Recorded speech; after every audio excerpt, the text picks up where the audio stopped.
Hello বন্ধুগণ, আজকে বেরিয়ে পড়েছি একটা খুব সুন্দর জায়গাতে। তো জায়গাটা বাড়ি থেকে বেশি দূর নয়, কাছেই। রাস্তাটা দেখো, অসাধারণ রাস্তা, তার সাথে প্রকৃতি দারুণ দারুণ, মানে রাস্তাটাতে গেলেই মন ভরে যায়। ঠিক বিকেলটা পড়ছিল, সন্ধে হওয়ার আগে সূর্যের আলো মাঝে মধ্যে মেঘের ফাঁক দিয়ে আসছিল, দারুণ লাগছিল যেতে। মাঝে মধ্যে ফুরফুরে হাওয়া।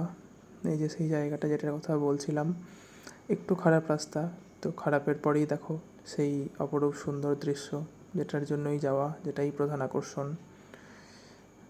এ হচ্ছে সেই দারুণ একটা অনুভূতির জায়গা, বইধরা ড্যাম। এটা বীরভূমের মধ্যেই পড়ে, মানে পশ্চিমবঙ্গের মধ্যেই, একটু আগে গেলেই ঝাড়খণ্ড। তো এটা ব্রাহ্মণী নদীর উপরে আছে এই ড্যামটা। দারুণ, দেখো জল ছেড়েছে কদিন লাগাতার বৃষ্টির জন্য, জল ছেড়েছে ড্যাম থেকে, তাই দেখতে যাওয়া। দারুণ লাগছিল। অনেকে আশেপাশের গ্রামের লোকরা অনেকে মাছ ধরছে, পাচ্ছেও মাছ। তো আজকে এই পর্যন্তই। দেখো জলের স্রোত কেমন বয়ে যাচ্ছে জীবনের মতো।